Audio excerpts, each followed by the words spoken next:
Yes, ngira ngo rero ni Sibo TV ukomeje gukurikira agene kwa Potinho sinigarukaho ali kuri stade Kigali Pele Stadium ahasojwe umukino wazaje ikipe ya Rayon Sport ndetse n'ikipe y'Amagaju. Rayon Sport yakiriye umukino ikipe ya Rayon Sport umukino urangiye tsinze igitego kimwe ku busa cya Habimana Ive.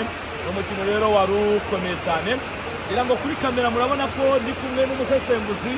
Ntabwo nshaka kuvuga byinshi kandi tumeze neza sindigarukaho. Aka kavura ni kenshi kandi abanjije match kandi atatumye na match itsinda aho twatangiyeho itinze iminota 30 yose. So kandi zusi ni match rero ubonye gutere Rayon Sport bamwe batashye bavuga bati nta gukombenka Amagaju abonye ikarita y'umutuku. Mu busesenguzi bwawe ni minota 90 ari neza gute uko wabonye umukino? Ngira ngo uko twagukorana uyu mukino wari unabikomojeho. Yego kandi zusi cyane ngira ngo unabikomojeho yuko ekipe y'Amagaju yabonye umukino urangije ikipe ya Sport kubona igitego kimwe. Ni kandi yahawe uyu musore bamwita ni Rwema Amza cyane rwose mu minota y'igice cya mbere. Ngira ngo mbere y'iyo minota nta n'ikintu Rayon Sport yagaragazaga, wabonaga yuko itarimo gukina, itarimo kure mu buryo bwinshi, ahubwo yatangiye kure mu buryo nyuma y'uko ekipe y'Amagaju wagita y'umutuku. Ngira ngo nk'uburyo bwa mbere nabwo bufatika bwabanywe n'umusore Prince Musore ari ku mata 40 ndabyibuka, ariko umupira witerera inyuma. Nyuma yaho nabwo uyu musore bamwita Imana Yive nabwo Sambwe yamuhaye undi mupira yinjira mu rubuga rw'amahina ateye awusubiza abuke yamurira inyoni. Yego haje kuboneka irindi shot rikomeye ry'umuntu witwa Richard umunyezamu wa muri Konti yagize ikitanga.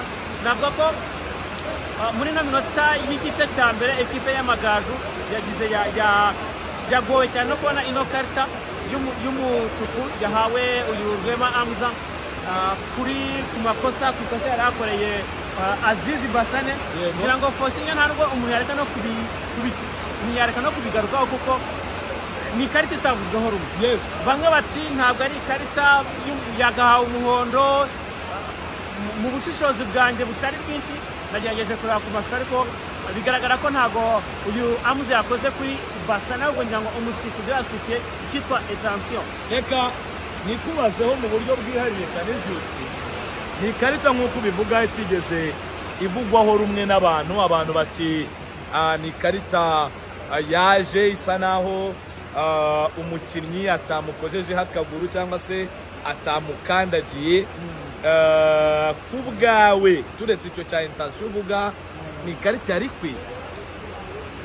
Byaterwa n'umusifuzi kuko ndabivuga muri buno buryo, ngira ngo tujya tunayibona n'ahantu bafite VAR.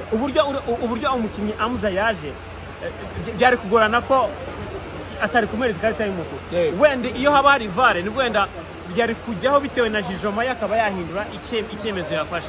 Ariko ugiye kureba uburyo yaje n'uburyo Azizi Basane yarimo agana ku izamu n'uburyo yasimbutse nyine yamukubise aramuhuje. Mu by'ukuri njye ku giti cyanjye rwose ntago Kayitare David najya kumurenganya.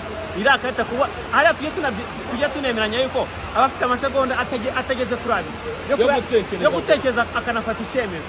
Rero hariya byari bigoranye n'uburyo match abantu bazubye Basane yihuta rero kuvuga ngo ntabwo yamukozeho. Ngira ngo nanjye nabibonye ku masomba nsubiyemo nk'inshuro nk'eshatu, ariko ku ruhande rwanjye ni ikarita y'umutuku nibyo wayitanga cyangwa se ntuyitanga. Hanyuma kandi zusi iyo karita y'umutuku rero hari igice cya mbere kirangira ari ubusa ku busa Rayon Sport, ariko mu gice cya kabiri iza kubona igitego. Twavuga ko yafashije ikipe ya Rayon Sport cyangwa wubirebye yego na avantage birumvikana nabwo igitego cyabonetse, ariko se Rayon Sport ya profise cyane mu buryo bugaragara iyo karita itukura. Fosinyo njye nashaka kuvuga muri buno buryo ntabwo navuga ngo ntabwo yari profise, ahubwo yari profise cyane kubera yuko amahirwe menshi Rayon Sport yaremye nyuma yuko uyu musore abona ikarita itukura.